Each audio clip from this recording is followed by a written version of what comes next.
की सबसे बड़ी कहानी सिर्फ आतंकवाद की नहीं, बल्कि उस नए हथियार की है जिसका इस्तेमाल दुश्मन देश और आतंकी नेटवर्क कथित तौर पर भारत के प्रभावशाली लोगों तक पहुंचने के लिए कर रहे हैं। यह हथियार है हनी ट्रैप। पश्चिम बंगाल पुलिस की स्पेशल टास्क फोर्स यानी एसटीएफ की जांच में सामने आए खुलासों ने सुरक्षा एजेंसियों की चिंता काफ़ी बढ़ा दी है। जांच के मुताबिक जैश ए मोहम्मद से कथित तौर पर जुड़े संदिग्ध हमीम मंडल और पाकिस्तान स्थित शहजाद भट्टी नेटवर्क के बीच के संबंधों की जांच की जा रही है।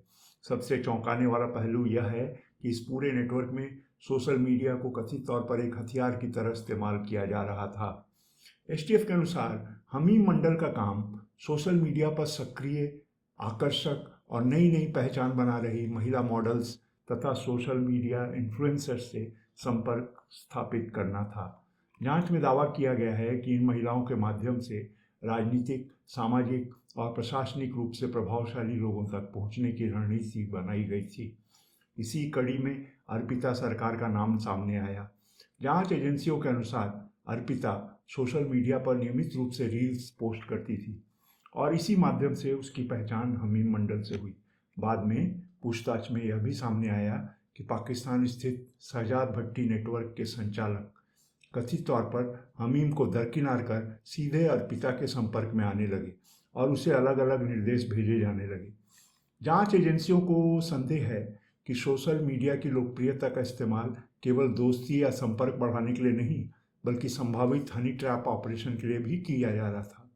कथित योजना यह थी कि प्रभावशाली व्यक्तियों या उनके परिवार के सदस्यों से नज़दीकी बढ़ाई जाए, उनसे संवेदनशील जानकारी हासिल की जाए और ज़रूरत पड़ने पर ब्लैकमेल या अन्य आपराधिक गतिविधियों के लिए उसका इस्तेमाल किया जाए।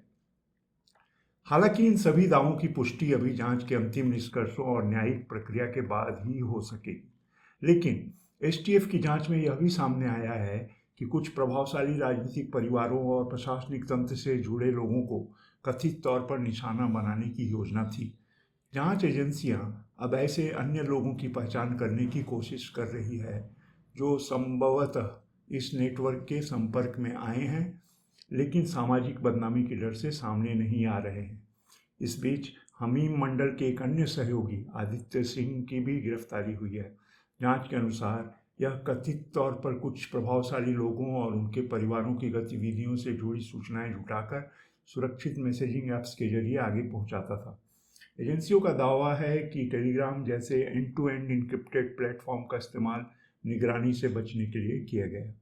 जांच के दौरान डिजिटल उपकरणों से कई विदेशी मोबाइल नंबर और विभिन्न ऑनलाइन पहचान भी सामने आई है। एजेंसियां अब ये पता लगाने में जुटी हैं कि इनका संबंध पाकिस्तान में बैठे कथित हैंडलर्स से किस हद तक था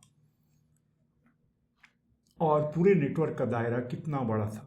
इसी मामले की गंभीरता को देखते हुए राष्ट्रीय जांच एजेंसी यानी एनआईए ने भी आरोपियों से पूछताछ शुरू कर दी है। विभिन्न एजेंसियां मिलकर यह जानने का प्रयास कर रही हैं कि यह केवल एक सीमित ऑपरेशन था या फिर इसके तार किसी बड़े अंतर्राष्ट्रीय नेटवर्क से जुड़े हुए हैं।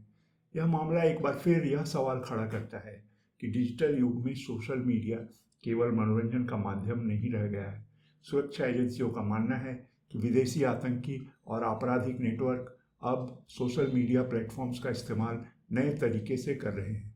ऐसे में व्यक्तिगत जानकारी साझा करने, अनजान लोगों से ऑनलाइन संबंध बनाने और डिजिटल सुरक्षा को लेकर सतर्क रहना पहले से कहीं अधिक जरूरी हो गया है। अब इस पूरे मामले की सच्चाई जांच और अदालत की प्रक्रिया के साथ धीरे धीरे सामने आएगी, लेकिन फिलहाल इतना स्पष्ट है कि कथित हनी ट्रैप नेटवर्क की जांच ने देश की आंतरिक सुरक्षा से जुड़े कई गंभीर सवाल भी खड़े कर दिए हैं।